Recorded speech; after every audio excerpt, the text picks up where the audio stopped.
Dale. Entonces, Buenas Gustavo. tardes a todos los presentes. Muchísimas gracias a Corteva AgroScience por auspiciar esta charla que organiza la Federación Agraria Argentina. Hoy se va a abordar el tema buenas prácticas agrícolas, y para ello hemos invitado al ingeniero Gustavo Cecilio, persona altamente formada y con más de 35 años de trayectoria en temas relacionados con calidad, sustentabilidad y responsabilidad social. Cabe destacar que el ingeniero Cecilio tiene muchísimas publicaciones y varios libros escritos sobre este tema, y que ha trabajado en más de 15 países asesorando a gobiernos en temas relacionados con la calidad. Está presente el vicepresidente primero de Federación Agraria Argentina, Elvio Guías, el vicepresidente segundo, Marcelo Banchi, y está presente la directora de Finanzas de Federación Agraria Argentina, Marisa Boschetti. Les recordamos también que quienes quieran hacer preguntas las realicen en el chat, y al final de la disertación se van a leer y se van a responder. Ahora no sé cómo está la conexión de los directores, si pueden saludar ahora o si van a preferir hacerlo al final. Hola, ¿me escuchan bien ahora, Oscar? Sí, ahora te escuchamos bien, Elvio. Bueno, buenas tardes. La verdad que es un gusto seguir con estos ciclos de capacitaciones que hemos tenido bajo los convenios con la Fundación Fortalecer y Corteva. Agradecerles la presencia, por supuesto, a los productores, a los que están participando de este Zoom. Sabemos que es una época muy complicada de trabajo para el sector productivo, donde tenemos cosecha, donde tenemos siembra. En las mayores zonas productivas de la nación ha llovido, así que se han acelerado un poco los trabajos. Pero por supuesto que hay que tener tiempo y hay que estar para esto que es tan importante y que nos ha traído y nos va a traer algunas soluciones y algunas cuestiones a los problemas ambientales, ¿no es cierto? Creo que es responsabilidad de cada uno de los productores, de alguna manera, ir viendo cómo empezamos a trabajar dentro de las buenas prácticas agropecuarias. Y digo agropecuarias porque no solamente son agrícolas de la agricultura tradicional, sino de la ganadería, de la lechería, de todo lo que tenemos que, de alguna manera, ir implementando, ir no solamente parecer, sino también ser sustentables en todo esto. La agenda ambiental es una agenda que nos viene avanzando a pasos agigantados. Creo que los productores todavía, muchos de ellos, no han tomado la dimensión de esto, y por eso creemos que es una capacitación súper necesaria en este momento, y que esperemos que podamos seguir haciendo y continuando. Así que yo quiero agradecerle a Gustavo por su tiempo, por su predisposición, y desearles a todos que tengan una excelente jornada, y tratar de, vuelvo a decir, no solamente parecer, sino también ser y empezar de a poco. Los cambios se dan de abajo hacia arriba, de adentro hacia afuera. Tenemos que empezar a hacerlos todos juntos. Y esto es una responsabilidad, no solamente de los que estamos acá, sino también de transmitirlo de alguna manera a todos nuestros vecinos y todo. Tenemos que empezar de alguna vez por todas, y sé que hay muchos productores que lo hacen así, pero tratar de hacer todo lo que hagamos las cosas bien. Las buenas prácticas vinieron para quedarse, y hay que empezar con esto y seguir dándole una vuelta de tuerca más a la agenda ambiental, que, vuelvo a decir, tiene y cada vez más fuerza, no solamente en la Argentina, sino a nivel ambiental, y nosotros somos parte de esta solución. No somos parte del problema. Para eso tenemos que demostrar que somos la parte de la solución, y esto es algún principio para empezar a demostrar esto. Así que muchísimas gracias. Gracias Gustavo, gracias Sonia, gracias a todos los que están presentes, y adelante con la disertación. ¿Ya puedo comenzar o alguien más quiere hablar? Sonia, ¿sí? Bueno, voy a conectar entonces el PowerPoint. A mí me asombró la presentación, me quedó picando lo que decía Sonia, que tengo más de 35 años de experiencia. Creo que lo voy a sacar eso del currículum. Queda no me convence, pero bueno. Me suena que estoy muy viejo, pero bueno. No sé por qué motivo no... ahí está, ahora sí. Bueno, bienvenidos y bienvenidas. Vamos a hablar de algunos temas un poco más rápido que otros, pero bueno, yo les voy a dejar la presentación a través de Sonia, como para que la puedan descargar al que le interese. Vamos a hablar de algunas tendencias de los agroalimentos, de la calidad, en principio, los distintos tipos de calidad, el concepto de riesgo, los sistemas de calidad, la sustentabilidad, las buenas prácticas agrícolas, las herramientas de gestión, los sellos de calidad a través de los sistemas de calidad, y un poco de responsabilidad social y, como decía recién, un poco de ambiente, un poco de ética ambiental. Obviamente que no nos va a dar el tiempo para profundizar en todo, pero bueno, abriremos las preguntas para aquellos que tengan más interés. Estas tendencias en agroalimentos, vamos a decir un par de cositas, que es lo que se viene en los mercados. La conveniencia. Alimentos listos para consumir, cada vez más rápidos, más simples, la reducción de los envases, incluso la reducción de algunos productos, como por ejemplo el melón más chiquito, la sandía más chiquita, los tomates más cuadrados, ¿sí? Eso tiene que ver con la conveniencia, con la rapidez, etcétera, la rapidez de cocción. En segundo lugar, la preocupación por la salud. Si ustedes van a ver cualquier envase de la mayoría de los alimentos procesados, dice algo de eso. Menos grasas, menos azúcares, menos calorías. Incluso en Estados Unidos hay alguna tendencia de disminución de carbohidratos y aumento del consumo de carne o la reducción. De los productos a evitar, ¿sí? Entonces ustedes van a ver en los marbetes que dice no tiene tal cosa, bajo en, menos que, reducido, libre, light, etc. Y finalmente los productos funcionales, los que hacen bien a la salud o los que contribuyen a mejorar la salud. En tercer lugar, los productos diferenciados. ¿Qué es esto? Productos que por alguna característica son diferentes, son distintos a lo que habitualmente se ve. Y se diferencian de muy diferentes maneras. Los orgánicos, por ejemplo, aquellos productos que son producidos sin agroquímicos, vamos a ser simples y llamarlos de esa forma. Y aquí traté de cuantificar el mercado, ¿sí? Y si lo vemos son mercados relativamente pequeños, ¿sí? Orgánicos, estos de 35.000 millones a 50.000 millones. Si esto lo comparamos con cualquier cifra en cereales, por ejemplo, van a ver que efectivamente el mercado orgánico es muy pequeño. Es efectivamente un nicho. Denominación de origen e indicación geográfica. Este sí es un mercado más grande que el de orgánicos, ¿sí? Pero la característica principal es que el mayor comercio internacional se da entre los países de la Unión Europea, que es la base de la creación de las leyes de denominación de origen e indicación geográfica. Me aguardan un minuto, tengo que silenciar a alguien. A ver, lo voy a silenciar a todos porque hay un poco de ruido de... A ver si me permite ver los participantes. Sí, discúlpame, te voy a... Rosana, dale. Discúlpeme porque también quería silenciarla, pero no podía. Ahí, listo, estamos, discúlpame. Ahí está. No hay problema, no hay problema. Ahora sí.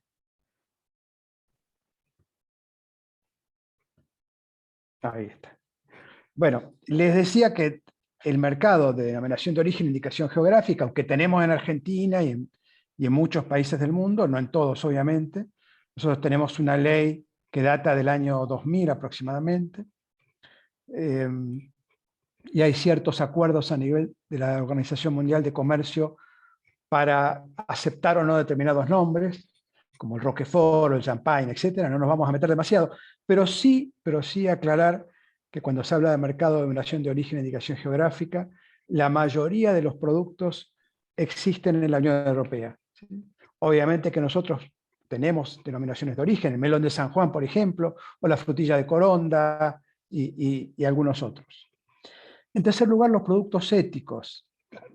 Aunque suena un poco amplia esta palabra y un poco difusa, vamos a poner aquí a los productos del comercio justo, Fair Trade, Rainforest Alliance, que están ligados al ambiente y a la protección de los ambientes en selvas en especial, y un poco ligado al turismo.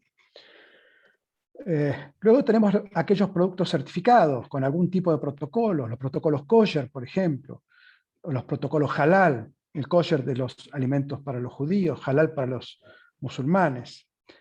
Aquellos que están libres de OGM, los trazados. Hay una cantidad de formas de diferenciar que pueden ser infinitas. La cuarta tendencia, que los mercados están saturados en una gran cantidad de productos, ¿sí? Incluso en contraestación. Obviamente que en contratación los productos tienen mejor precio, pero aún así en contratación nos encontramos con muy poca demanda, y lo que a veces ocurre son pequeñas ventanas de mercado para poder vender nuestros productos. El segundo es el aumento de la competencia, la alta concentración en la distribución y la alta competencia entre proveedores. Esto que determina un traslado de riesgo al proveedor, es decir, al productor, es decir, al pequeño productor. Nuevas exigencias en calidad, producto de la competencia, y una demanda del consumidor, en especial de los países desarrollados. ¿Por qué? Porque esta demanda del consumidor es un consumidor que cada vez tiene mayor poder adquisitivo y puede exigir que el producto tenga buenas prácticas, que el producto sea o no orgánico, que el producto sea biodinámico, que tenga determinadas características, que me garantice que es de la granja a la mesa, como una nueva política de la Unión Europea. En fin, esta demanda del consumidor, obviamente, de alguna manera la empezamos a recibir nosotros, y tenemos que empezar a responder con sistemas de calidad, con sellos, con protocolos, con normas. Y el último punto que me parece importante destacar, este es un documento que creo que fue en el 2000, bueno, no me acuerdo, un documento que juntaron en la Unión Europea las universidades con los políticos de los principales países de la Unión Europea, para discutir cuáles eran las perspectivas de los alimentos. Yo justo no puedo ver, a ver si alguien me dice, a ver, ya está, quiero hacer un segundito, tengo un problema acá de visual. La perspectiva de los alimentos para el 2030. Esto fue aproximadamente en el 2005 o algo así. Se juntaban investigadores en alimentos y políticos. ¿Por qué? Porque los políticos querían tener una noción de cómo iban a ser los alimentos para empezar a legislar, para empezar a desarrollar políticas para esos alimentos que se venían. Yo saqué de la conclusión algo que me pareció muy importante. Las tendencias esperables son el incremento en la demanda de nuevos alimentos nutricionalmente saludables, convenientes, orgánicos, nostálgicos, producidos sustentablemente y de comercio justo. Esto está a la vuelta de la esquina, el 2030 es muy pronto. Y finalmente lo que digo, la calidad está dejando de ser un valor agregado para pasar a ser la condición para estar o no en el mercado. Todos los días nos enfrentamos con problemas en los mercados. Ustedes recuerdan la gripe aviar, las dioxinas, problemas con las micotoxinas, las hormonas en carnes, los OGM, la hepatitis A, Escherichia coli, salmonella, los residuos de agroquímicos, la vaca loca, el bioterrorismo, si ustedes recuerdan, ¿sí? Eso hace estos hechos que para un profesional o para un experto, si quieren, o para un investigador, parecen que tienen una ocurrencia limitada y que se pueden circunscribir a algún país determinado, a alguna zona determinada, impactan tanto en la conciencia del consumidor, en la voluntad de compra del consumidor, que terminan restringiendo la compra en lugares en donde no tendrían que haber restringido.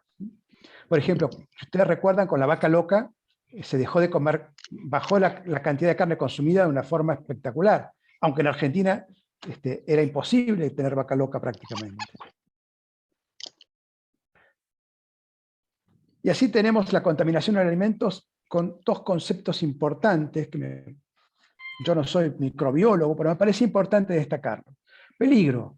¿Qué es un peligro? Es un agente biológico, químico, físico en un alimento o la condición, con el potencial de causar un efecto adverso para la salud. Los peligros pueden ser microbiológicos, bacterias, virus, hongos, físicos, un pedazo de alambre, un clavo, o químicos. ¿Sí? Ahí tengo sonido. Bueno,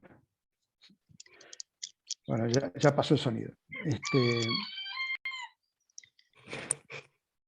A ver si no sé si silenciar a todos y me avisan. Bueno, veamos si sigue así. Bueno, pero como digo, una cosa es el peligro, la posibilidad de que exista una posible contaminación con alguno de estos peligros, y otra posibilidad es el riesgo. El riesgo es la estimación de la probabilidad de ocurrencia de un peligro. ¿Sí?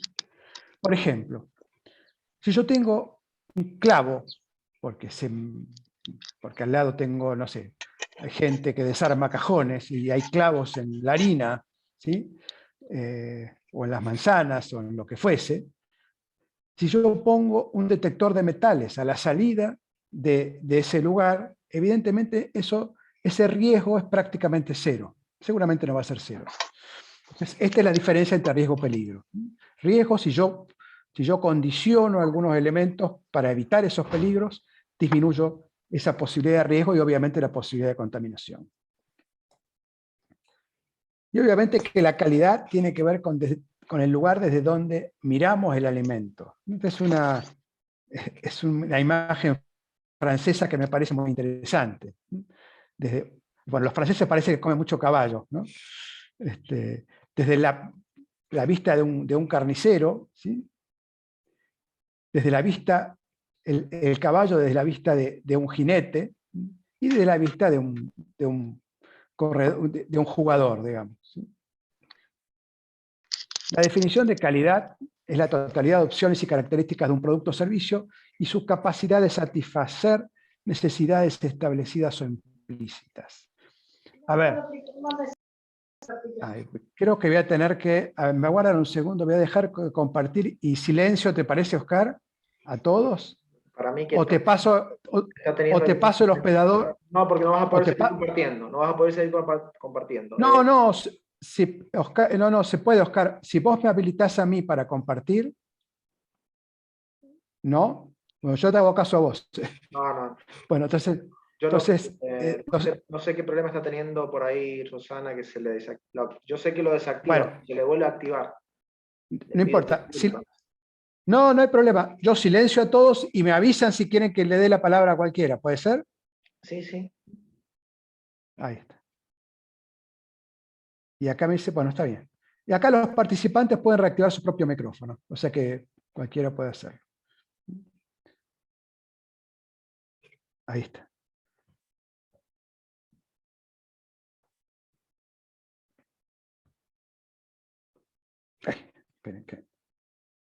Bueno, les decía, esto de las capacidades o necesidades establecidas o implícitas, que yo no siempre me gustan las cosas porque soy autónomo en mis decisiones. Mis decisiones pueden ser influidas y a veces en forma equivocada, digamos, ¿sí? Ya sea por algunos condicionantes, porque la grasa en la carne puede ser buena, porque el color rojo puede implicar algo, ¿sí? Porque la publicidad de determinados productos me puede convencer que es necesario consumirlos, ¿sí? Todo el tiempo estamos consumiendo imágenes. Y así los sistemas de calidad, esta es una diapositiva muy conocida, ¿sí? Yo antes del año 2000 estaba en el Ministerio de Agricultura y con el área de calidad y buenas prácticas, y me acuerdo que usamos esta diapositiva. Y la calidad comienza por casa, digamos, pero comienza por las buenas prácticas agrícolas, por los productores, sigue por las buenas prácticas de manufactura, que es el primer procesamiento, o el procesado. El empaque también es buenas prácticas de manufactura, aunque sea en el mismo campo. El HACCP es un sistema de calidad en alimentos que garantiza, es el único que garantiza en realidad la inocuidad de los alimentos. Se basa en detectar 7 puntos. O sea, ni las BPA, les aclaro, ni las BPA ni las BPM garantiza la inocuidad de los alimentos. El HACCP garantiza la inocuidad de los alimentos.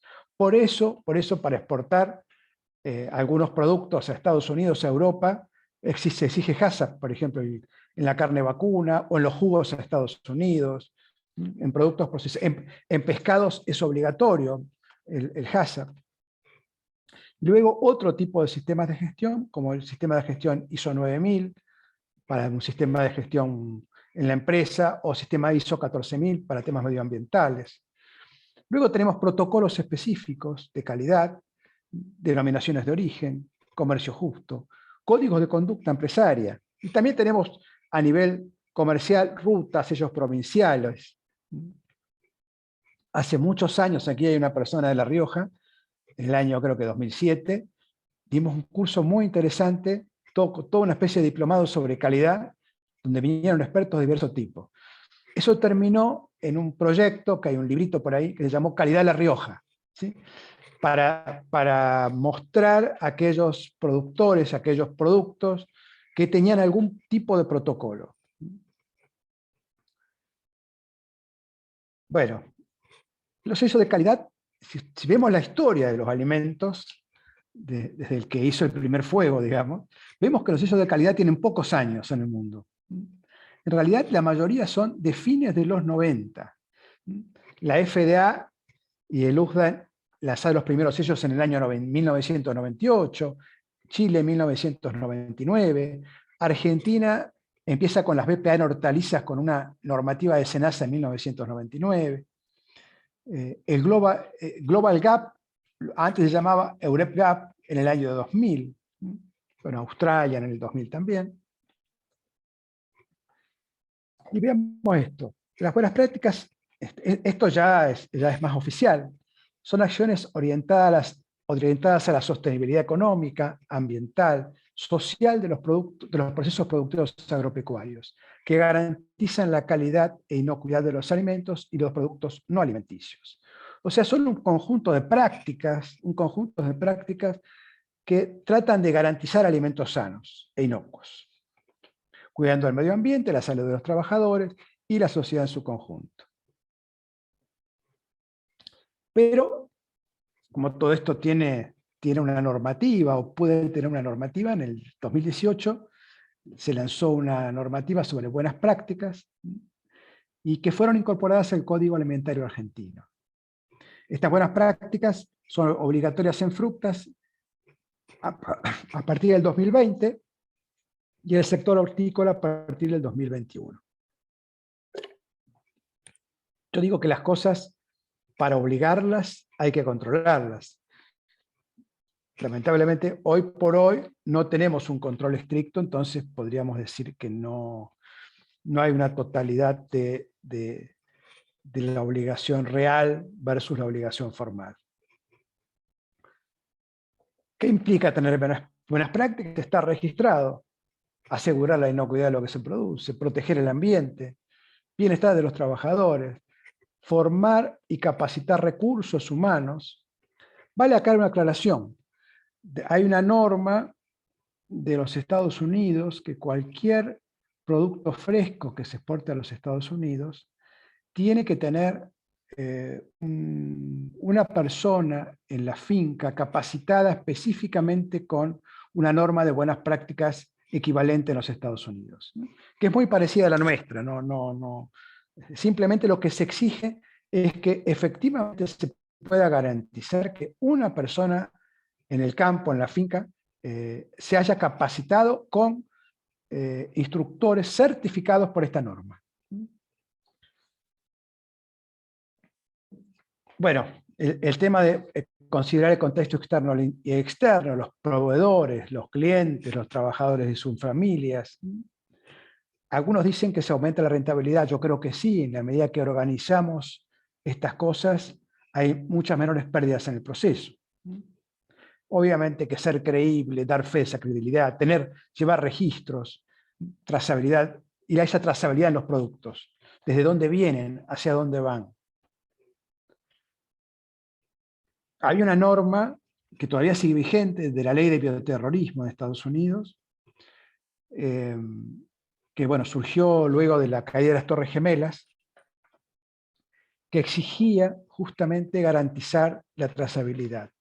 En realidad lo que exigía que yo identifique cada proveedor. Por ejemplo, si yo tengo una mermelada que quiero exportar a Estados Unidos, tengo que identificar el proveedor y además tengo que identificar el lote de ese azúcar y el lote de la peptina, por ejemplo, que compre, y el nombre del responsable de esa finca. De manera que si hay alguna contaminación, en el caso de bioterrorismo, contaminación adrede, pueda identificarse de alguna forma el culpable. Bueno, estas son las normas que fueron saliendo, no me voy a detener demasiado en esto. Hoy tenemos cada vez más sellos, cada vez más sellos. Esta es una recopilación de algunos de los sellos de buenas prácticas. Aquí vemos el sello IRAN de buenas prácticas agrícolas. El sello IRAN de buenas prácticas agrícolas, aclaro, es un sello voluntario, no tiene nada que ver con la norma, aunque obviamente la cumple. Es un sello que las empresas lo pagan, ¿sí? Pero no es el Estado-nación, digamos, no exige, el gobierno no exige un sello como el de IRAN. Bueno, los productos orgánicos, el sello de Global Gap, antes Eurep Gap, el sello de la FDA, el sello de alimentos argentinos, luego vamos a hablar un poquito de eso. La norma ISA, el sello de biodinámicos. La mayoría de los supermercados en la Unión Europea exigen el sello Global Gap, pero algunos supermercados, como el supermercado Tesco, tienen su propio sello de buenas prácticas agrícolas, con algunas pequeñas variaciones. Acá tenemos dos sellos más, el sello Kosher y Halal, el sello de la agricultura familiar. Este sello es un sello muy interesante que se hizo en el gobierno de Cristina, y creo que para mí fue una idea estupenda. Lamentablemente nunca se llegó a implementar, pero sigue vigente, hay una norma por allí, y creo que hasta el logo es bonito, ¿no? Bueno, vamos a seguir.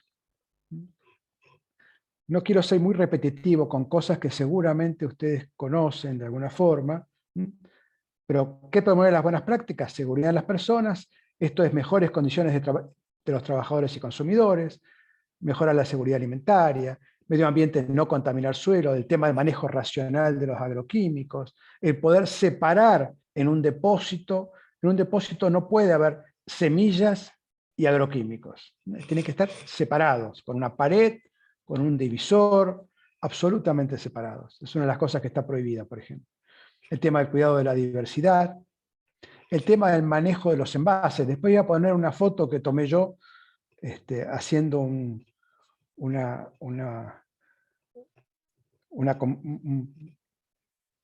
para ver un campo con algunos problemas de agroquímicos sobre un lugar donde guardaban los envases. Vamos a avanzar un poquito más. ¿Qué es lo que exige la normativa hoy? Requisitos mínimos de higiene e inocuidad. En primer lugar, documentación obligatoria, el RESPA, el Registro Nacional Sanitario de Productores Agropecuarios, ¿sí? Y con un uso de una etiqueta o rótulo según la normativa y según el producto, una DTV, el documento de tránsito vegetal, que hay alguna excepción para el documento de DTV, ¿cómo se llama?, en forma por internet. La receta agronómica, esto no está totalmente, depende de las provincias, ¿sí? Indicaciones en el marbete, esto sí es importante, periodos de carencia, depósitos, el triple lavado, cómo verificar la contaminación del agua, el tema de la manipulación, el hecho o no de que existan animales en el campo, el uso de fertilizantes orgánicos y enmiendas, el poder tener asistencia técnica. Este es un ejemplo de un proceso de implementación de BPA. ¿Sí? Simplemente es un checklist. Es un checklist que se usaba, por ejemplo, en Global Gap. Y ven, bueno, está muy divididos. En algún momento eran 160 puntos de control, ¿sí? en donde se definía cumple, no cumple. ¿Cumple? ¿No cumple? Por ejemplo, si utiliza, ¿cuál es la fuente de agua utilizada para consumo humano? Si está identificada, si se realiza una evaluación de riesgo, si se realizan análisis sobre el producto y cada cuánto se realizan, si se hacen o no análisis de suelo, qué tipo de enmiendas se utilizan. Son fotos, digamos, de campo, en este caso es en el norte argentino.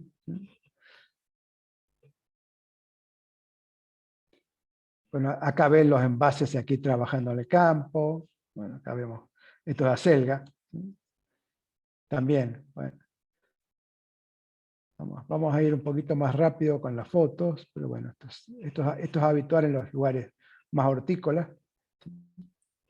Este es un flujo, un diagrama de flujo para la producción de hortalizas frescas, y en todo esto, digamos, hay que tener ciertos cuidados, y yo puedo tener un cultivo perfecto si luego en la cosecha se contamina. Puedo tener una cosecha perfecta si luego en el transporte y recepción se contamina. ¿Sí? Si luego en el acondicionamiento se contamina, si en el empaque se contamina, y si en el punto de venta está tratado mal, se golpea o se rompe. En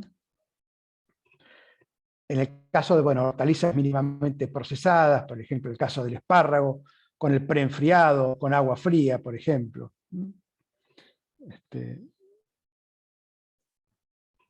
Y ahora les voy a contar una historieta, vamos a llamarle, en la cual me tocó dirigir hace algunos años. Esto fue del foro de la cadena agroindustrial. A mí me llamaron para coordinar un trabajo entre varios sectores agropecuarios, la industria, el sector de la producción, sobre hacer una especie de librito sobre las buenas prácticas agrícolas y qué implicaban. ¿Sí? Esto fue en el 2015. Ahí tenemos un problema de sonido de nuevo. No, bueno. Esto fue en el 2015. Se escucha perfecto, Gustavo. No hay... Bueno, no, había escuchado un ruidito, pensé que era, pero por ahí fui yo. Fíjense, esto tiene alguna historia, ahora vamos a contar a qué conclusiones llegamos. Ahí nos reunimos sector productor con sector semillero, por ejemplo, con sector, con CASAFE, la Cámara de los Agroquímicos, con la otra cámara, creo que CIAFE, no me acuerdo, de los distintos sectores opinaron sobre las buenas prácticas, y entre otros temas, por ejemplo, saltó la cuestión de los OGM, ¿sí? La garantía de la propiedad, por ejemplo, fueron temas que se trataron. Y bueno, no voy a dar demasiadas definiciones, pero bueno, es una definición de FAO sobre las BPA. Lo que decimos es hacer las cosas bien y dar garantías de ello. En ese trabajo, digamos, decíamos que había fortalezas para la implementación de las BPA. Características geográficas, climáticas y el potencial de los recursos naturales nos posicionan en una situación de ventajas comparativas para implementar BPA. Si comparamos el país con otros países más desarrollados, como europeos o Estados Unidos. Gran parte de la producción se ha desarrollado, en términos históricos, con bajo nivel de fitosanitarios y fertilizantes, en relación a los países desarrollados, ¿verdad? Obviamente que hoy hay sectores que aplican mucho más, pero en términos promedio podemos decir que la aplicación es menor. Hay una fuerte capacidad institucional para apoyar la implementación de BPA. Hay un buen nivel educativo en los productores. Obviamente esto es muy heterogéneo. No es algunos productores aquí donde yo vivo, en Pocito, San Juan, que hacen hortaliza fresca, no todos, hay algunos de alto nivel, que exportan incluso, pero hay muchos que le faltan mucha, o algunos productores del Gran La Plata, por ejemplo. Pero bueno, el nivel educativo es muy variable. Tenemos un nivel de profesionales en la agronomía, tanto ingenieros como técnicos agrónomos, que tienen buen nivel de capacitación. Tenemos a nivel de facultades muy distribuidas en Argentina y una capacidad técnica, le diría, sobresaliente. ¿Sí? Y finalmente la utilización de tecnologías avanzadas. En ese caso se hizo menciona la siembra directa en granos oleaginosas. Las debilidades. Una falta de capacitación en los pequeños productores que dificulta la introducción de cambios en toda la cadena. Como escasa capacitación en sistemas de calidad, concretamente, sistemas de calidad e inocuidad. Siempre recuerdo, voy a contar una anécdota, no voy a decir el nombre, pero una persona que tenía una responsabilidad importante en el Ministerio de Agricultura hace muchos años, en temas de calidad, y que tenía un campo en una provincia pampeana, y era productor de lácteos, ¿sí? Entonces él me decía cómo podía ser que estaba intentando certificar HACCP, creo que producía quesos, me parece, certificar HACCP, y que había una no conformidad y no pudo, en la primera inspección no pudo hacerlo. Y le pregunto por qué. Bueno, dice, porque yo tenía en los bebederos para los animales, tenía tachos de agroquímicos cortados al medio. Y le digo, ¿pero en serio? Le digo, y bueno, sí, pero yo los lavo con soda cáustica. Digo, a ver, si vos lo lavás con soda cáustica, ¿vos estuviste cuando lo lavaron? En primer lugar, no se pueden poner. En segundo lugar, vamos a suponer que le hubiese sacado todo. Vos estabas en el momento que lo lavaron con soda cáustica, que hicieron todo lo posible. Ni siquiera sé si dijo soda cáustica, no recuerdo, pero sí dijo como una cosa importante. Entonces él mismo se terminó dando cuenta que había confiado en otra gente y que evidentemente no podía garantizar la trazabilidad de ese proceso. Entonces, obviamente no podía certificar. Bueno, el tema de la infraestructura y financiamiento de muchas cadenas y regiones no es el óptimo para cumplir normativas.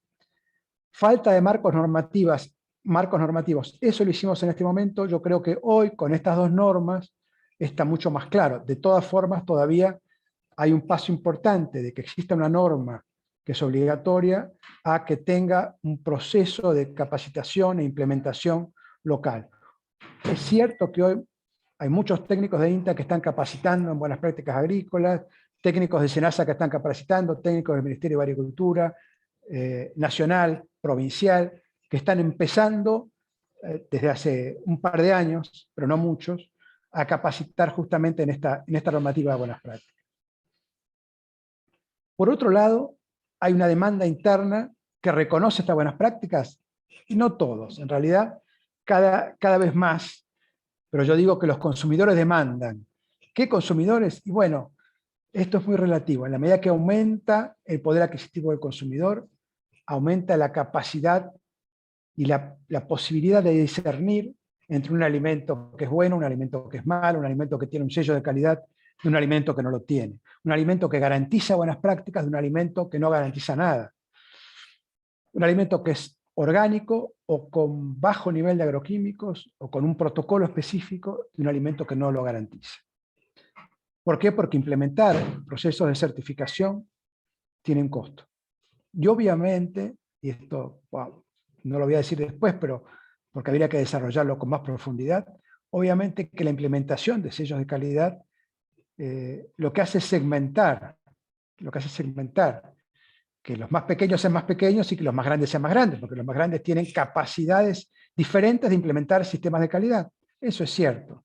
Para eso también está el Estado y bueno, están algunos apoyos para implementar esto. No es lo mismo los agricultores que producen para el mercado interno que los agricultores que producen para la exportación. O sea, el productor que está aplicando Global Gap porque exporta manzanas a la Unión Europea, o limones, o frutillas, o alcauciles, obviamente que si está implementando Global Gap, esta normativa del SENASA la cumple hace rato, no tiene prácticamente que hacer nada. Simplemente llenar el DTB, pero a nivel de necesidades de cumplir reglamentación, pues no lo tiene. Pero sí aquel que manda al mercado local, sí aquel que traslada su mercadería, ese sí es el que más le impacta este tipo de normativas. Bueno, falta de investigación y extensión con tecnologías adaptadas para implementación de calidad y más para tecnologías para pequeños productores. El tema del acceso al crédito, a la infraestructura predial, el tema de la contaminación del agua de riego, bueno, el tema de la recuperación de los de agroquímicos. Este es un tema que en algunas zonas está muy bien organizado en cuanto a la recolección y disposición de los envases, y en otras zonas, lamentablemente, por distancias, por desconocimiento, por caminos, no está del todo desarrollado. Y finalmente, ahora dejo ese trabajo de buenas prácticas, y a nivel de la calidad, las empresas exigen calidad a los proveedores. Entonces les exigen que su cadena de distribución, que su cadena de producción, cumpla un sistema de calidad, ya sea por razones de marketing, por el caso de Global Gap, para frutas, hortalizas, incluso ganado, y flores, que también es exigido Global Gap. El proveedor, el supermercadista, justamente, uy, qué bien, voy a tomar un mate. El supermercadista le exige al productor de cualquier parte del mundo que cumpla con ese proceso. ¿Por qué? Porque eso garantiza que no va a tener problemas de inocuidad o de demandas del consumidor en la venta en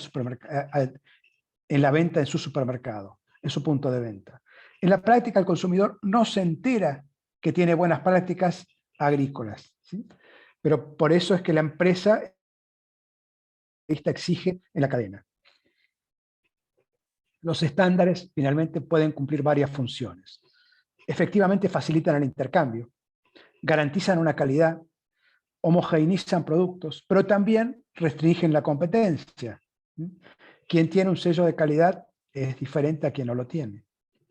Los costos de la aplicación de los sistemas de calidad, de nuevo, no son homogéneos por cada grupo de productos y productores, y los resultados económicos tampoco lo son. Justamente las negociaciones comerciales se perciben nuevas argumentaciones técnicas que limitan el comercio de alimentos.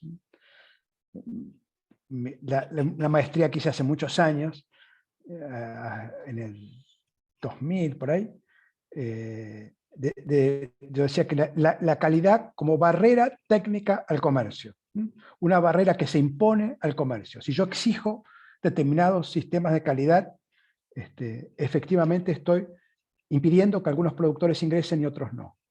Obviamente que eso puede ser razonable, lógico, pero no siempre puede ser lógico. Un ejemplo típico que todos conocen es la aftosa, ¿sí? La carne, en lugares que tienen aftosa, no cocinada no le hace nada al humano. Sin embargo, tenemos esa prohibición vigente. Ese es un claro ejemplo de una barrera técnica al comercio, injustificada.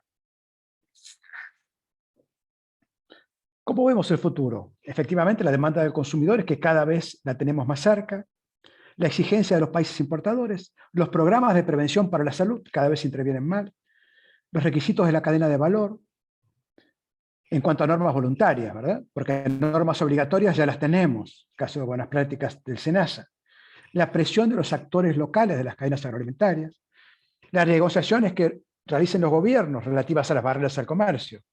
Hay un caso muy interesante de barreras al comercio y que incluso fue tratado en la Organización Mundial del Comercio. Uno fue la aftosa, otro fue el caso de las hormonas. Se llaman paneles de discusión a nivel mundial. Hubo un caso muy gracioso de Corea, por ejemplo, que decidió limitar la importación de agua potable, de agua mineral, en botellas que tengan más de 30 días de elaborado. Obviamente que así los únicos que podían vender botellas de agua mineral eran los productores locales, o un país que esté demasiado cerca y que tenga una logística muy rápida. Obviamente que esa norma existió, los países la objetaron entre la OMC y Corea tuvo que Corea del Sur hablo, Corea la tuvo que eliminar.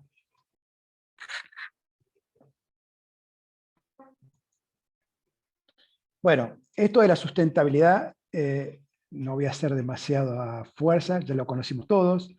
Este desarrollo sustentable es la mezcla de este capital productivo,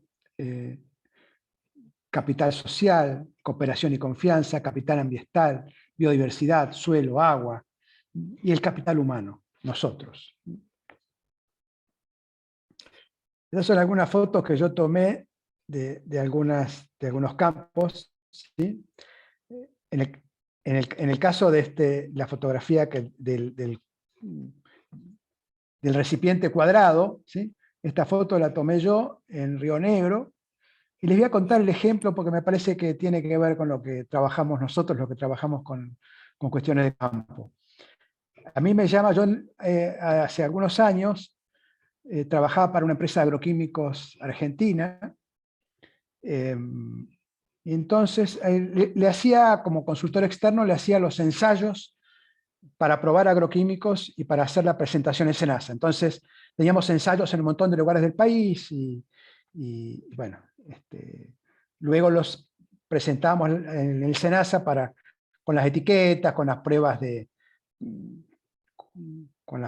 periodo de carencia, bueno, etc. Entonces un día me llama el dueño de la empresa, y me acuerdo que era un 1 de enero, por eso me acuerdo, porque estaba de vacaciones en Villa Gesell, y me dice, mira, me tenés que hacer un favor, tenés que ir al Valle de Río Negro, no voy a decir el lugar exactamente para no decir el pecado, digamos, ni el pecador, pero era 300 kilómetros de la ciudad de Neuquén, ¿sí? Vamos a decir el lugar, General Roca, digo, y de donde General Roca era bastante más alejado el campo.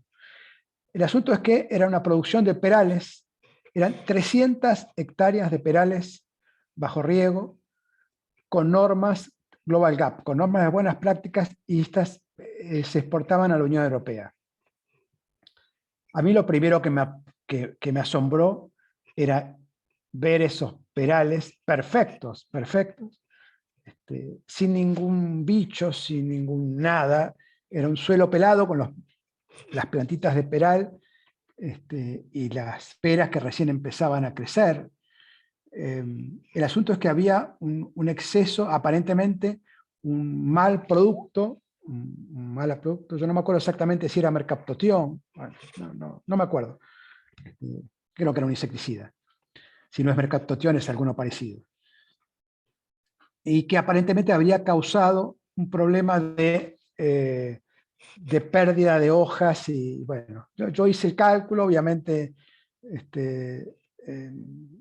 miré las máquinas. Cuando miré las máquinas, ahí vi que la mayoría de las máquinas, vamos a ponerla, no la mayoría, un 30% de las máquinas tenían mal calibrado, entonces salía en algunos lugares más producto químico que en otros. Entonces eso obviamente, y aparte aplicado en cualquier hora del día, porque esas máquinas, ese lugar creo que tenía cerca de 10 turbinas aplicadoras de producto, y estaban funcionando prácticamente todo el tiempo. Eso hacía que el producto se quemara. Pero esto, lo que quería mostrarles, es el lugar en donde guardaban los agroquímicos, donde guardaban las cajas de cartón de los agroquímicos. Esto está mal, ¿sí? Aunque parece muy lindo, en realidad hay cajas tiradas a los costados, algunas que se están por caer, ¿sí? Estos son ejemplos de residuos, o en este caso el de al lado, residuos fitopatológicos, ¿sí? Y ahora vamos a cuestiones un poco más teóricas, ¿sí? La matriz del esquema calidad, yo digo que es la cocina de la calidad. ¿Y qué es la cocina de la calidad? Escribo lo que hago, ¿sí? Hago lo que escribo y pido un control externo de lo que hago. ¿Y qué es un sello? Un sello lo que nos dice es qué es lo que hacemos, qué es importante de lo que hacemos, y si es importante decir lo que hacemos. Entonces les voy a contar una teoría es una teoría francesa, que yo la llamo la teoría de las, no la llamo, perdón, se llama la teoría de las 4 S y las 2 R, a la cual yo le agregué la letra E de ética. Vamos a empezar con la regla de las 4 S. La primera es la calidad implícita. Estas diapositivas, las de las 4S y 2R, yo las preparé para algo que tenía que ver también con el turismo. Y me pareció interesante dejarlas porque tienen algunas cosas interesantes y distintas de la producción agropecuaria tradicional.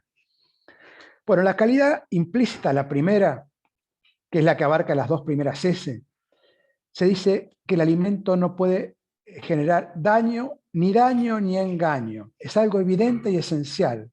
Y se relaciona también con la autenticidad, con el peso, el origen. Esto es un deber, la calidad implícita.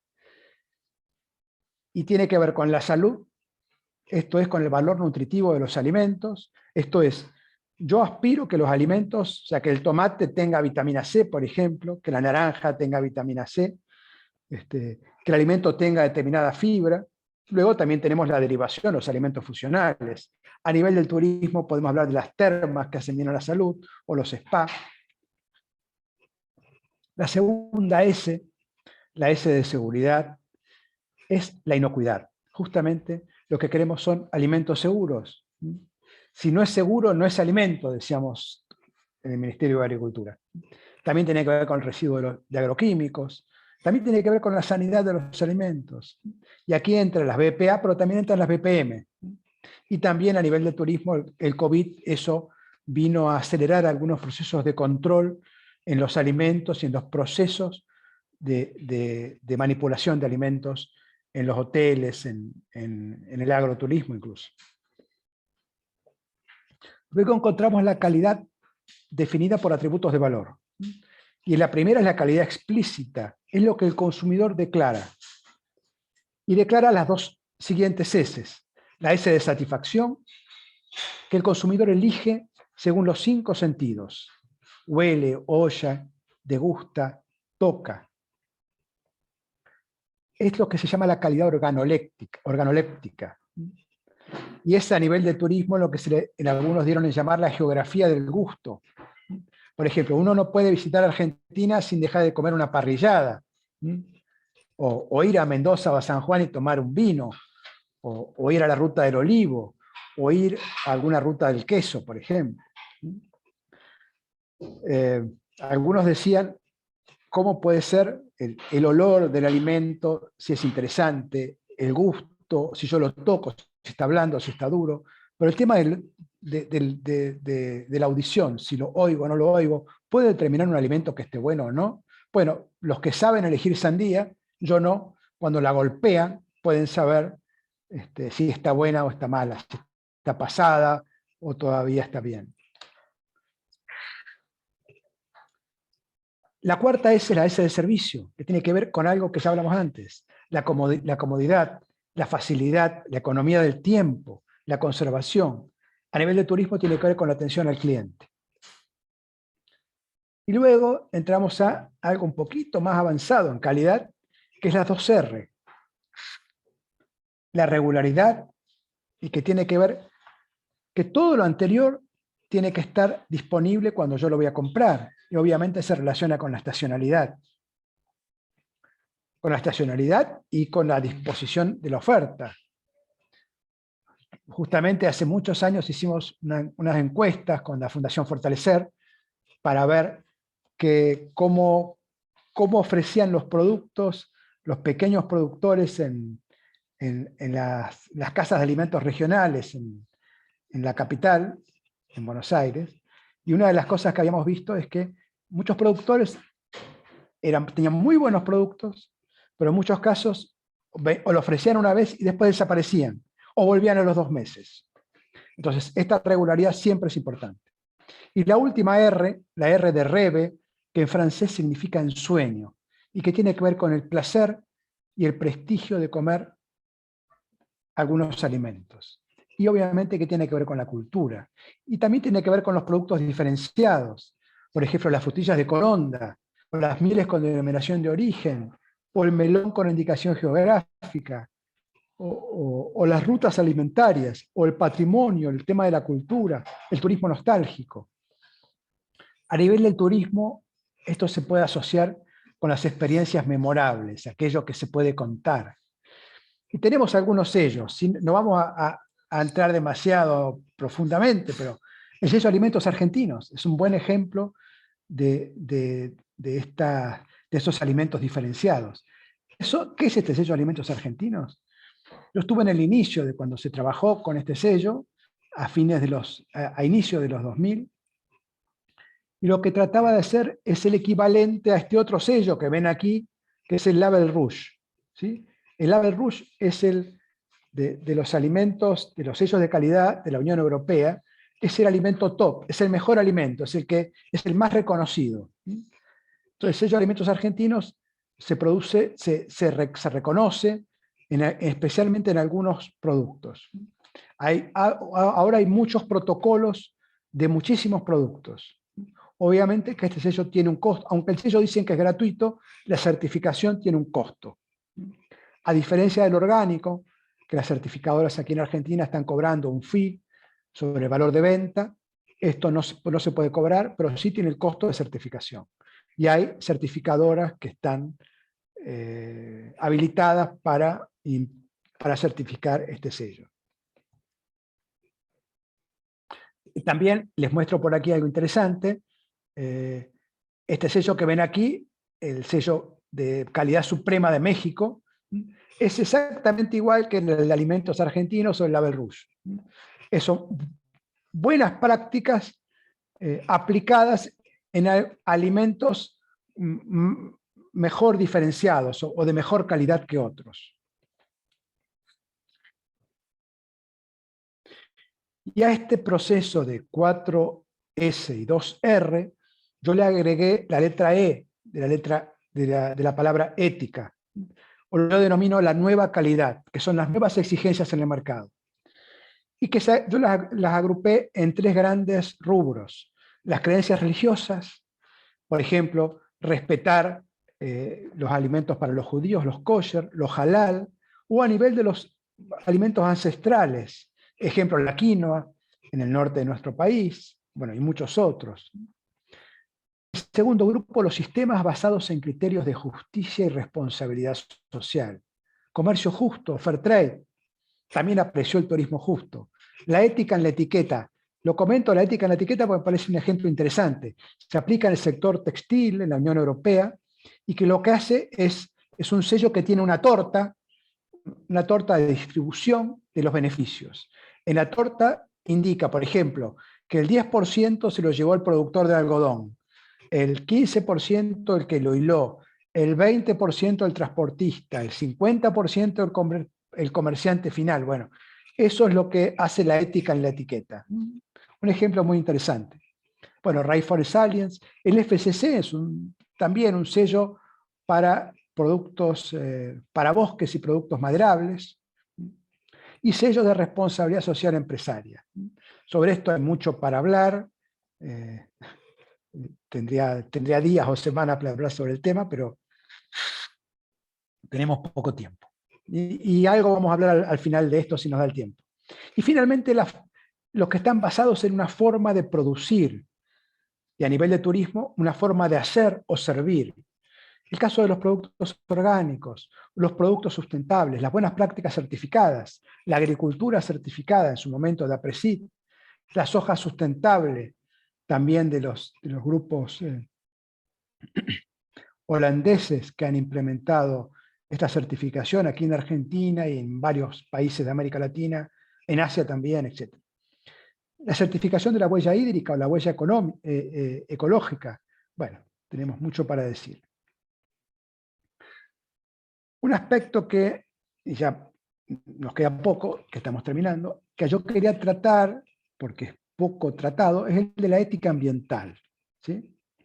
La ética ambiental surge en la segunda mitad del siglo XX y tiene que ver con la actualidad y urgencia de estos temas. Y fíjense que hace pocos días lo estamos viendo en la reunión de grandes líderes mundiales que poco han logrado, ¿sí?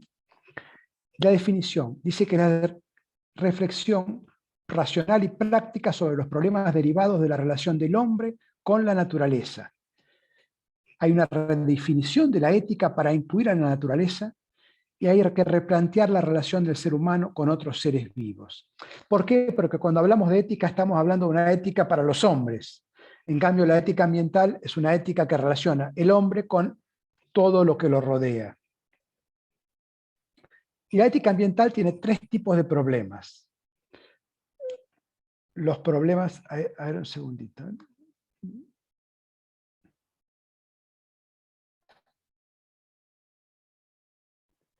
Los problemas internacionales, que es lo que se plantean en las relaciones para transferir los riesgos y los problemas entre las diferentes naciones. Obliga a transferir, gestionar y distribuir los riesgos. El comportamiento irresponsable de un país puede ser fatal para todo el planeta o para el país vecino. A veces el Estado nacional es ineficaz, por eso la necesidad de organismos multilaterales.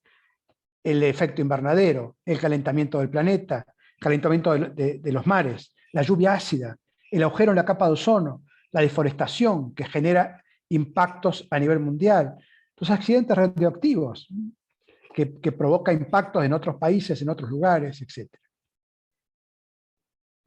Luego los problemas intergeneracionales, los intereses de una generación que pueden entrar en conflicto con las próximas, o incluso poner en peligro la propia existencia de las próximas generaciones.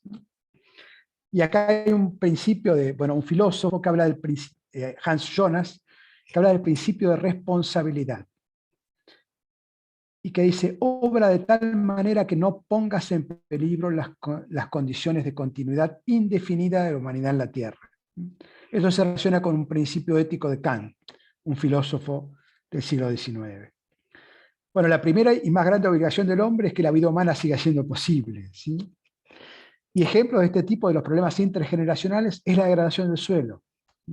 Cómo lo que hacemos hoy impacta en nuestros hijos, en nuestros nietos, etc.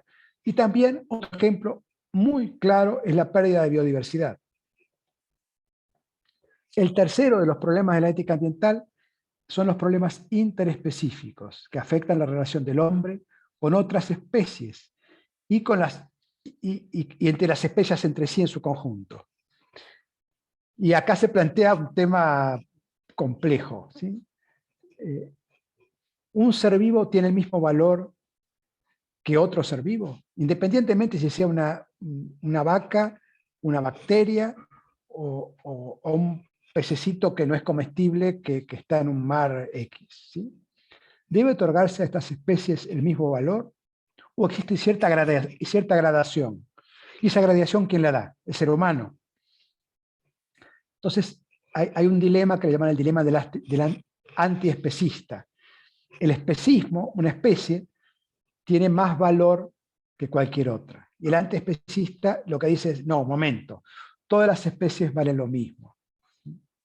Bueno, sobre esto hay mucha discusión, digamos, si tiene que ver con, por ejemplo, con la utilización de cobayos en pruebas de progenie, o en pruebas de agroquímicos incluso, ¿verdad?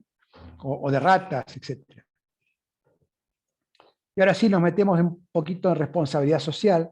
Antes se le llamó responsabilidad social empresaria, a partir de que hubo una norma ISO, se le está llamando responsabilidad social de las organizaciones, para incluir también que se puede implementar responsabilidad social en organizaciones gremiales, organizaciones estatales, organizaciones empresarias, etc. Dice que es el compromiso voluntario de la empresa o de la organización, en este caso, a contribuir con el desarrollo económico sustentable en alianza con sus empleados, la comunidad local y la sociedad en general a fin de mejorar la calidad de vida. Y ya voy terminando, ¿sí? Y dice que otras definiciones que a mí me parecen igualmente válidas o más claras. Hay una de Barbara Parker, una norteamericana, una especialista, que dice, RC es el proceso por el cual las empresas negocian su rol en la sociedad. Esto es muy interesante, muy profundo. O sea, ¿para qué existen las empresas? Una empresa Esto lo vivimos, si ustedes recuerdan, en el 2001, 2002, que se les reclamaba a las empresas que hagan algo, ¿sí? Que puede existir una empresa exitosa en un ambiente de pobreza total. Sé que es difícil esta reflexión, y obviamente que la culpa no es de la empresa. Lo que digo es que las empresas tienen que negociar su rol en la sociedad. Crean valor económico, sin duda, pero también crean valor social, crean valor ambiental. Y bueno, aquí está el meollo de la discusión. Luego, en el 2011, hay una definición de la Unión Europea que dice: es la responsabilidad de las empresas sobre sus impactos en la sociedad. Se tiene que responsabilizar. Y no es solamente impacto ambiental, sino impactos sociales. ¿Cómo surge la responsabilidad social? Y bueno, surge por los malos, digo yo. Surge por cuando grandes empresas quebraron, caso de Arthur Andersen, Parmalat, la láctea italiana, por ejemplo, Enron. Surge por la aparición, más que aparición, la vigencia, el reconocimiento del cambio climático, del impacto del cambio climático sobre la gente, el impacto del crecimiento del consumidor consciente, no en todos lados, primero en los países desarrollados, luego en nuestros países. Los casos de trabajo esclavo, trabajo infantil que empiezan a salir en los diarios. La aparición del COVID-19, que esto también generó un impacto mundial. Los casos de intoxicación, ya sea por agroquímicos, por bacterias, por lo que fuese, que exigían buenas prácticas agrícolas. Bueno, todo esto, si no hubiese una comunicación global, si no nos enterásemos rápidamente de estos impactos, eso determina esta obligación, es más que obligación, esta necesidad de exigirle a las empresas más responsabilidad en sus actos, ¿sí? Vamos a ver dos fotos, ya estoy terminando con esto. Este es un ejemplo, esta es una foto que la saqué de internet, son productores de España, una foto bonita, digamos. Y esta otra foto es un cultivo de frutilla. Fíjense los camellones. Esta foto la tomé yo en el norte de México, en Tijuana. Tijuana, el clima es muy parecido a California y muy parecido a San Juan, Mendoza, zonas áridas con alto calor. Esta gente, a mí me llamaron a dar unas charlas sobre responsabilidad social a un grupo de productores hortícolas de Baja California, que es este lugar, y me hicieron viajar, vale la pena la anécdota, me hicieron viajar especialmente desde Tijuana hasta este lugar que es Baja California, unos 150 kilómetros más o menos, porque estos productores querían tener una reunión, era un grupo de 20 productores, medianos a grandes, que implementaban buenas prácticas agrícolas, que tenían certificaciones de supermercados, exportaban frutillas orgánicas creo que orgánicas, a varios supermercados grandes de Estados Unidos, en forma directa, incluso ahí estaban cosechando, ahí se veía el camión, digamos, y se veía el empaque en el mismo campo, o al menos un principio de empaque, por lo que recuerdo. Pero lo que más me impactó es la altura de los camellones, ¿sí? Entonces pregunto, esta altura está entre 70 centímetros, casi un metro, ¿sí? 70 centímetros, vamos a ponerlo así. ¿Ustedes imaginan, el que conoce de campo, la cantidad de energía, la cantidad de litros de gasoil para mover esta tierra? Es impresionante, ¿sí? Entonces le pregunté al dueño del campo, ¿por qué esto? Bueno, justamente por un tema de salud laboral. Eso es para que los productores no estén tan agachados como la foto anterior y no tengan problemas de columna. Además, también hay un tema de cosecha más rápida, por supuesto, ¿sí? La pregunta que yo les hice ese día, que fui a hablar de nada más que responsabilidad social con los productores, nos dijeron lo siguiente: mire, nosotros acá tenemos ingenieros agrónomos, nosotros sabemos producir bien, producimos de muy buena calidad, con o sin agroquímicos, no importa, depende del campo. Y cumplimos con todas las normas de buenas prácticas. pero cada vez nos exigen más, nos exigen responsabilidad social. Y ahí es lo que nosotros no sabemos implementar. Nos exigen cuestiones laborales que antes no exigían, nos exigen cuestiones ambientales cada vez más, ¿sí? Nos exigen cuestiones sociales. Por ejemplo, estaban controlando la cantidad de horas, porque ustedes saben que en el campo muchos de estos cultivos se trabaja a destajo, ¿sí? El tema es cómo controlo el horario. Pues trabajando a destajo yo puedo trabajar 12 horas porque sé que voy a cosechar más. Entonces, ¿cómo controlan? Por ejemplo, había una persona de los certificadores en ese momento, de los auditores en realidad, viendo la planilla, hablando con el trabajador que estaba cosechando, y había otra persona comunicándose por un celular en la oficina para verificar la cantidad de horas que trabajaba, la cantidad que había cosechado, etc. O sea, estaban haciendo un doble control de horas de trabajo. Entonces, como ven, la cosa viene cada vez más ligada a la nueva calidad, a la ética.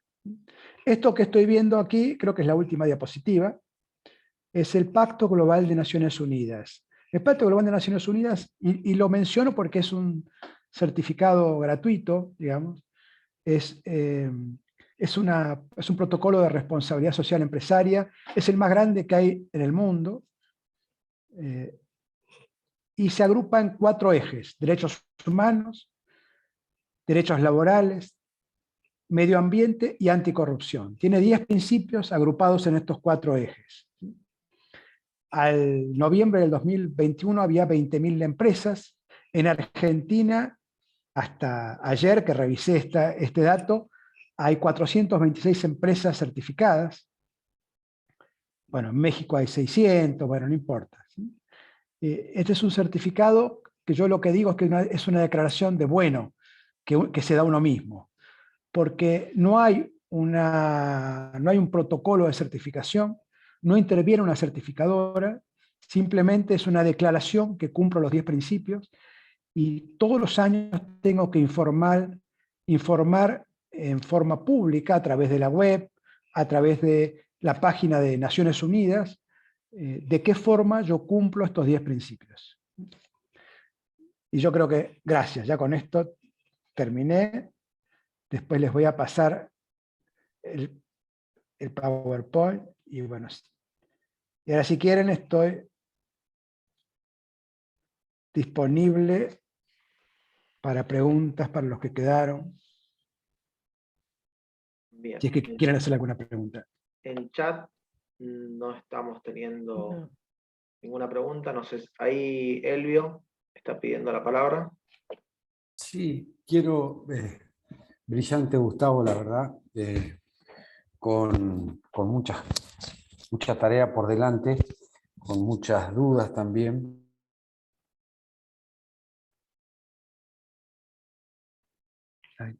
Se le cortó internet. Con algo, cuando decías del certificado de bueno, ¿no es cierto?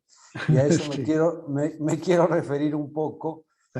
Lo que está pasando en la Argentina con las certificaciones participativas, que sobre Bien. todo están muy ligadas a nuestro sector, al sector de los pequeños productores, ¿no es cierto? Y hemos hecho algunos avances muy chiquitos con la gente del SENASA para buscar alguna certificación que sea real y que realmente pueda hacer algo más que lo participativo, que sabemos que hay mucha voluntad, pero muchas veces también hay algunos riesgos en esa cosa. ¿Tenés algún avance de eso? ¿Tenés alguna cuestión particular hacia eso? Porque, vuelvo a decir, nuestros productores muchas veces no pueden llegar a una certificación de una gran empresa o de algo, ¿no es cierto? Está bueno. Excelente la pregunta. Mira, justamente yo hasta hace 3 años trabajaba en INTA y había organizado una charla sobre comercio justo y certificaciones participativas. Y ahí hubo casos muy lindos, muy interesantes. Hay uno en Córdoba, de la Feria Agroecológica de Córdoba, que es muy conocido. Ustedes, si lo buscan en internet, lo van a encontrar. Es un buen ejemplo porque los productos de esa feria, es una feria agroecológica, y que tienen un protocolo muy básico, ¿sí? Y que lo que hacen es verificar en forma presencial está la Universidad Nacional de Córdoba, interviene, creo que el INTA también, pero no estoy seguro que el INTA, es la universidad con productores. Los primeros que han trabajado en certificación participativa es IFOAM. IFOAM es la Asociación Mundial de Productores Orgánicos, justamente porque el sello de orgánicos es un sello bastante caro, digamos, y que es exigido cuando uno quiere exportar. Y han desarrollado, incluso hay algunos manuales de certificación participativa en IFOAM. Yo se los recomiendo porque vale la pena meterse y encontrarlos, estos manuales. Y en el fondo, ¿qué es lo que estamos haciendo con la certificación participativa? Es acercar la decisión del consumidor al productor. Obviamente que depende de la lejanía que esté el consumidor con el productor, esta certificación participativa va a tener mayor o menor validez. Obviamente que la Feria Agroecológica de Córdoba tiene, o sea, el consumidor es aquel consumidor que va a la Feria Agroecológica a comprar, es decir, es un consumidor de cercanía nada más. Entonces, obviamente que no cualquiera va a trabajar en eso, ¿sí? Un segundito, que voy a...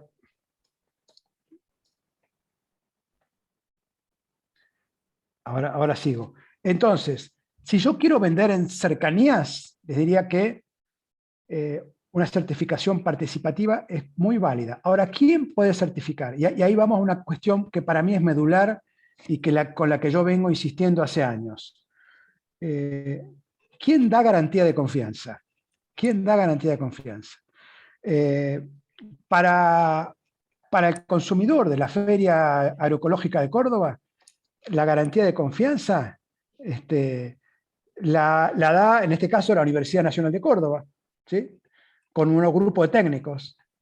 Ahora, si yo quiero vender ese producto en La Rioja o yo quiero vender ese producto en Buenos Aires, obviamente que esa certificación participativa tiene que crecer un poquito, digamos, tiene que haber otro tipo de intervención.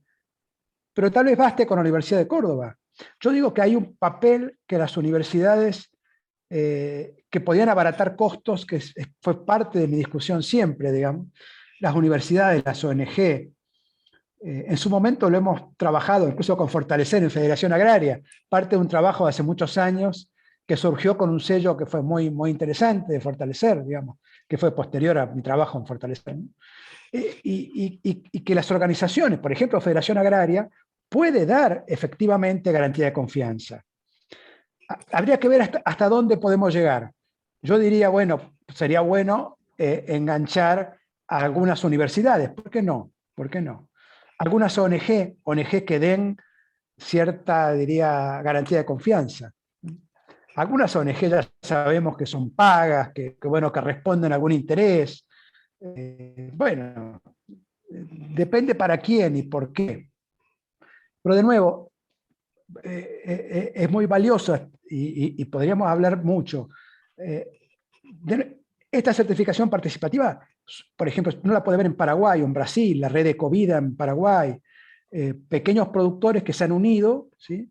Y pueden vender en otros lugares. Y la certificación participativa, de nuevo, puede ser de los mismos productores, ¿sí?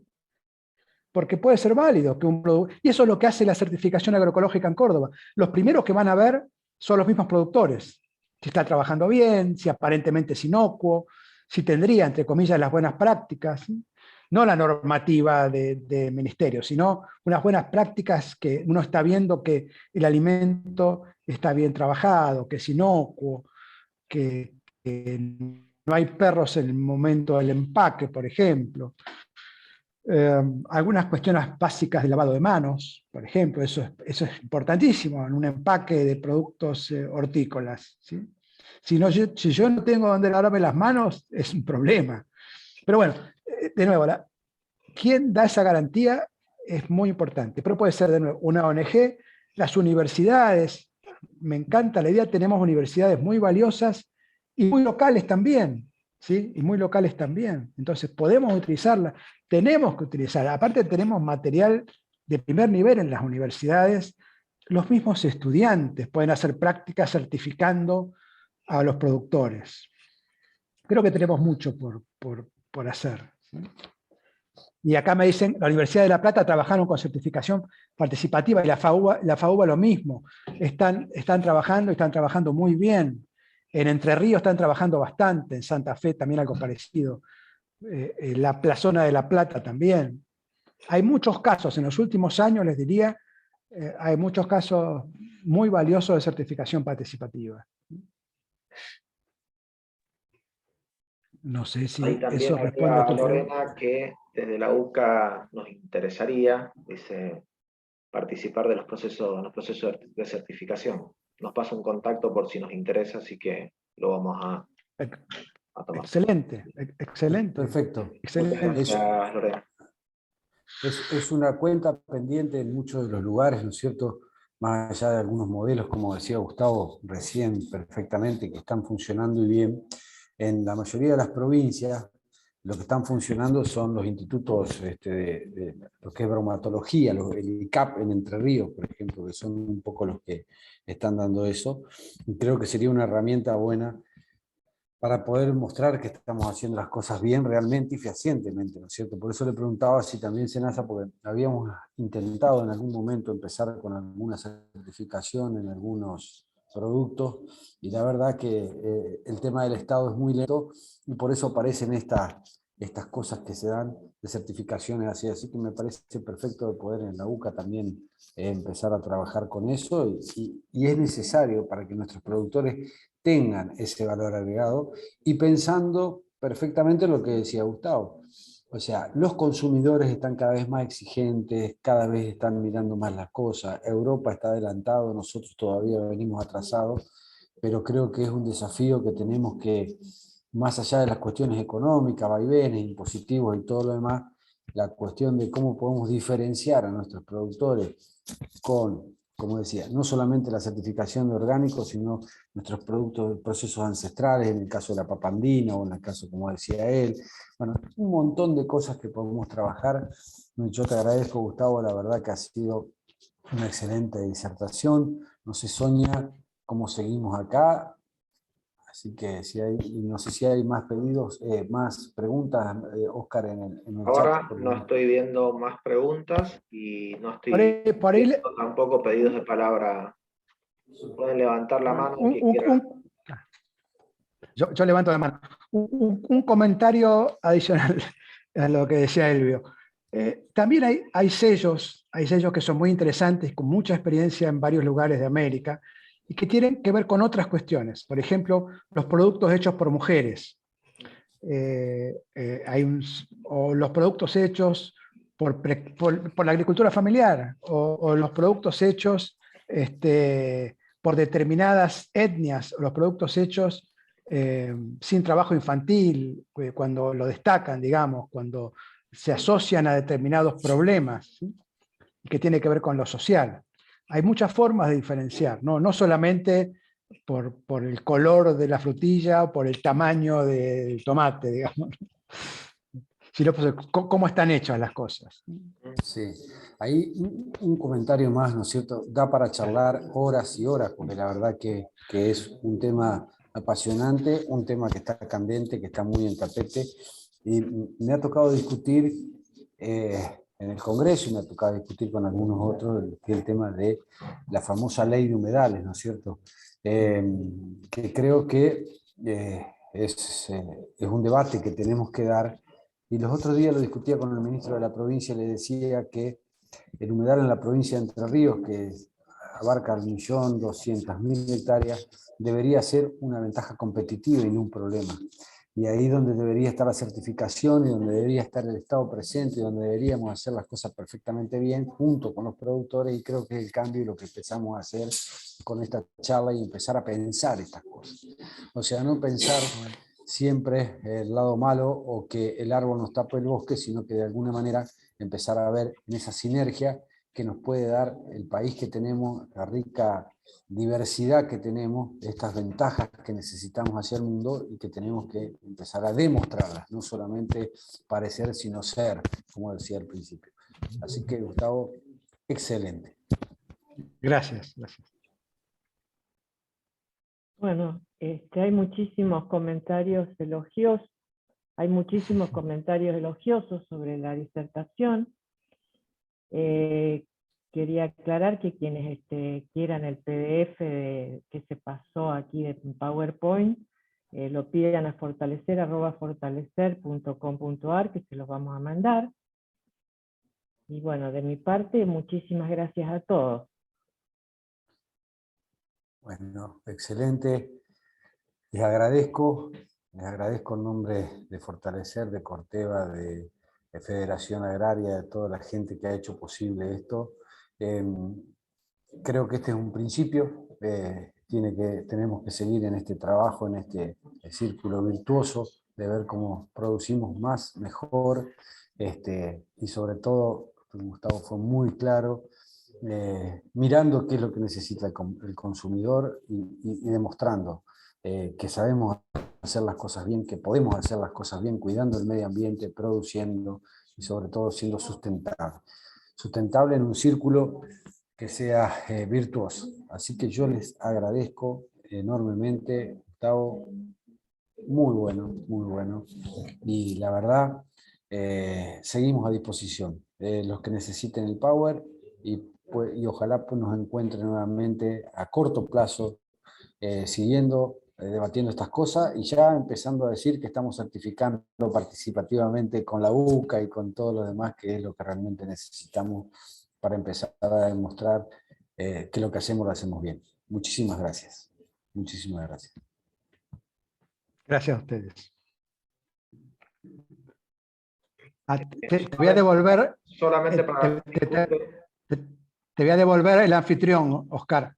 Bueno, muchas gracias, Gustavo. Yo solamente porque vuelven a hacer la misma consulta, recordemos que los que soliciten la grabación lo pueden hacer a través del mail fortalecer@fortalecer.com.ar y ahí Sonia o Cecilia les va a enviar la grabación. Así que, porque veo que vuelven a consultar lo mismo. Repito, solamente por eso. Muchísimas gracias y hasta pronto. Una fotito, si pueden prender la cámara, hacemos la fotito final. Si pueden.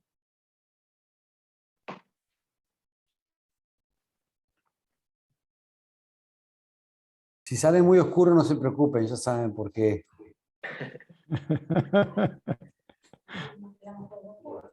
Bien. Entonces, para los que no prendieron, no sé si sacamos. Muchas gracias a todos. Hasta luego. Buen fin de semana, a pesar de que es jueves, pero hasta luego. Gracias. Chao, chao. Gracias, Gustavo. Gracias a todos.